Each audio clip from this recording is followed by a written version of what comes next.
Now we've got another good one to go over, and in it, this one particular, I took one of the worst beats ever, and I'm not going to give anything away. You guys kind of have to just sit back and stick with me. Here's what I want you to do though: grab a bottle of water, some Gatorade, maybe some coffee, because we do have some interesting spots to go over before we get to the one particular hand at the end. Also, if you're not in our community yet, I'm going to say this one time: it is time to get in it. It's going to be in the pin comment. You can talk with me, other high level members, and I'll tell you what, man.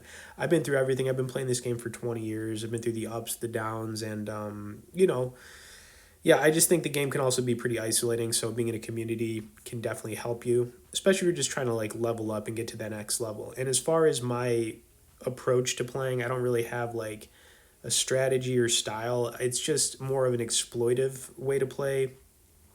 So I don't use GTO. I don't play like ABC. I understand all the different concepts, but really all I'm trying to do is just outplay the opponents at the table. So I'm adjusting, and that's just how I approach this. And I kind of encourage you too to maybe look at things a little bit different and not play so robotically, because the reality is as you move up, you're going to be playing against better opponents, and those opponents, they're not stupid. Okay, so you have to bluff, you have to make plays, and you have to do things. This is kind of brutal right here. I mean, we had a king eight with two pair, and yeah, player one. I just figured, you know, I'm hoping you just check this one down, because yeah, he ended up having a seven, like the lower end of the straight, and we took an L right there, which was kind of annoying, but not much I could do about it. It wasn't like I was going to play that hand. And of course, if you guys could tap the like on this, would definitely appreciate it as well. I don't know if I said that, but yeah. All right. Anyways, this one's gonna run for about 15 minutes, but like I said, we got some good spots to go over. If you have any questions, comments, things like that, feel free to message me below, and I'll get back to you. And yeah, but I'd say for the most part here, I played pretty tight, pretty snug. Didn't really get out of line or anything. Sometimes I get out of line and I bluff a little bit too much, but it is what it is, right? All right, back over to, looks like I'm just going to go check here. Player 6, you just going to check it? Looks like it, sir.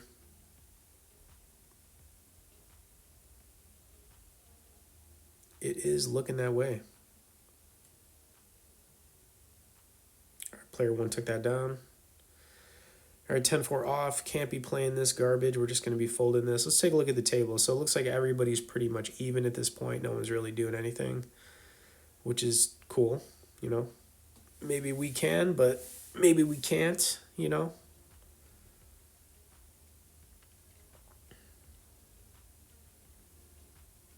right, player 3 took that down.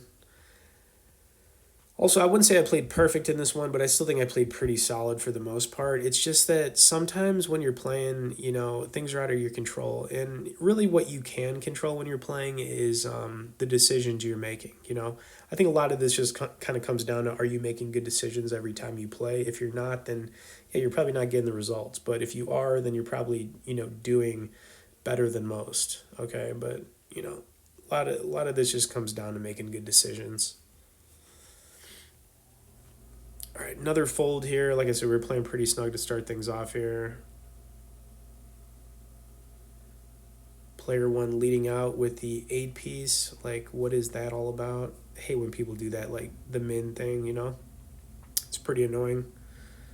Let's see if player 1 goes larger now.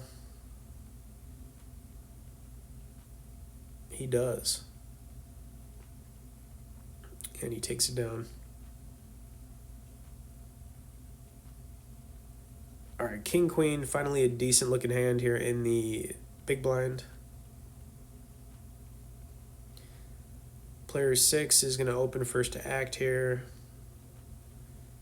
He looks like he just needs to reload at this point. I mean, come on, man.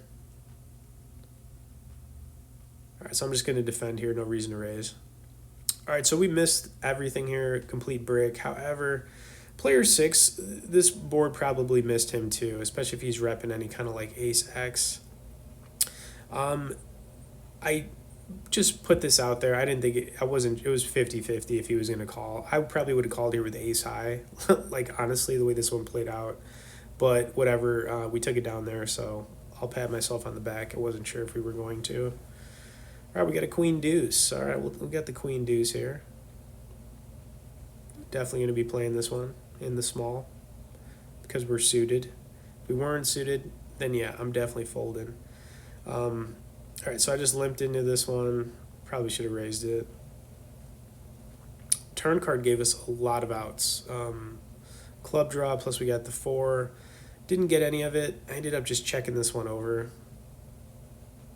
And somehow we took it down with queen high. So a little bit surprised right there, but I'm not complaining.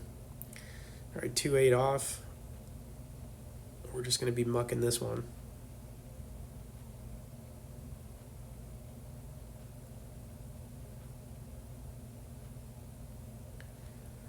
Okay, and on to the next one. And like I said, hope you guys are still with me because it is going to get good. All right, we got a Jack 8 suited here of spades. Now, I kind of started to open my game up a little bit more as we were going on here, almost to my detriment, but it is what it is, right? I like to mix things up, you know? All right, so we're just going to call this not a bad flop. Would have been nice if we would have had one spade out there to give us some kind of like spade draw. 9 obviously would give us the nuts here. So I continued. Okay, I mean, all right, turn card kind of made it hard for us to continue. This also made it hard for me to bluff because if I bluff here, he's probably calling with a 10. So I was just like, I guess we just have to take the L on this. Let me see if he had a 10. I don't, if I would have gone for like a pretty big sizing, he went for it anyway, so he obviously had it, but glad I didn't bluff right there. All right, next we had pocket 5s. Definitely another frustrating spot here. Now we are in the small. We're obviously going to be calling this. Player 3 opened the 15 piece. Back over to player 6, and no 5 out there. Player 3 continued here. I'd expect him to continue with anything. He went kind of large here, so I guess he was just kind of repping an overpair to this board. I ended up folding it, but look at this turn card. I was like, come on, man. So frustrating. I mean, there was a diamond draw out there too, so I'm not going to be too hard on myself for that, but, you know, still a little bit frustrating. Okay, which brings us up to the Jack 4 suited, okay. All right, we got that Jack 4 suited. We had the Jack 8 suited a second ago. Now we got the Jack 4. And, I think player 6 is going to kick this up. Normally, I think, well, I don't think, I would just fold this. It's kind of been a bit frustrating, though, so far in this game. Like, nothing's really been working. So, when player 1 called here, I just felt like, okay, we'll take a shot at this, even though it's definitely a garbage hand. I mean, it's Jack 4 suited. When player 1 called, I was like, all right, we'll see what happens here.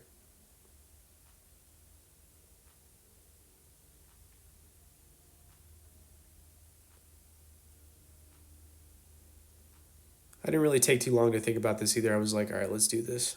Okay, actually, not the worst flop. We have runner spades. We still have the Jack being an over to this board unless somebody's got a high pocket pair, which is possible. 6 to the straight, not bad at all. Could have been worse. Could have been like ace 10 deuce or something. All right. Turn card was not good. That did not help us. However, it definitely felt like both these opponents were pretty weak in this spot, so I actually went for it here. I just don't see a lot of 6s here. You know what I mean? I don't see it. Definitely not from player 6. Now, player 6 called pretty quick. He could have an overpair, or he could have been on a flush draw right there with the club, so I checked it. I was assuming we were going to lose this hand. However, player 6 is going to end up checking it over, and we're somehow going to take this one down with a pair of 4s. You can see he was thinking about bluffing into us, but he didn't. If he did, he would have taken it down, but somehow we won with a pair of 4s there, so I don't know how that one happened, but whatever. All right, so this is going to be the final hand before kind of like the The big hand of this one coming up next, we had a 5-4 suited. I just limped into this. I think it's okay to limp with small pocket pairs, first or second to act, or low suited connectors if you want. You definitely do it. You know, you don't have to make a habit out of it, but I do, you know, just because there's so many players to act after you know what I mean? All right, anyways, Jack on the turn here. We're just in check fold mode at this point. You know, I don't really want anything more to do with this. Okay, another Jack on the river, and yeah, we're uh, we're not even gonna try to bluff this or anything. I think I thought about it for a second, but yeah, I just let it go. You can see I was thinking about it. Folding there was definitely the right decision, though. Wow, wow, that guy went for value with a pair of tens. That's pretty weird. Okay, so here is our moment, guys. Here is our moment, and of course, as I'm breaking this final hand down, like I said, man, get in the community, pin comment, a lot of good stuff in there, and you know, I could probably give you some insight. I've been doing this for so long now, and yeah, you know, I've been through the ups, the downs, everything. All right, queens in the big blind. Very nice. Okay. All right, so I slowed this one down because I it's just hard to put into words. And this is one of those situations where it's just hard to put into words. I don't know how else to say it. Anyways, all right. So player six, I think everyone's gonna fold except maybe player four.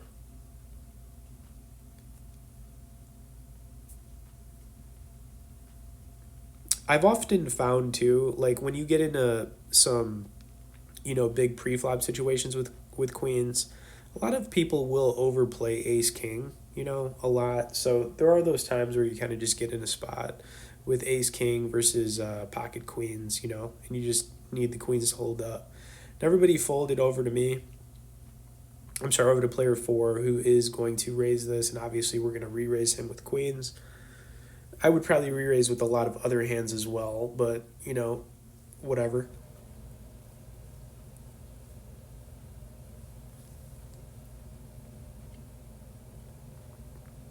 And he could be doing this with anything, you know, very wide range.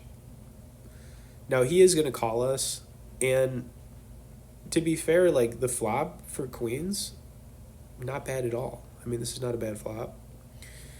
Um, Now we have a nine to a straight. We're blocking the diamonds, you know, because we have the queen of diamonds. So going to be less flush possibilities. Um, we could hit a queen on the turn or river, which could be good here too. But when I made this play, you know, I was trying to get him to call maybe with some weird draws. You know, I didn't have to do this, but I did. Just looking at this, it's a good flop until this guy turns over the nut straight with a queen. Now he had a queen. I mean, we had two queens and this guy has a queen. I mean, to me, we're basically like drawing dead at this point. And honestly, this hand right here, I had to show it to you guys because I couldn't believe it. I mean, that is just something right there. Anyways, hope you enjoyed another one here. Subscribe. Thanks for watching, and we'll see you in the next one.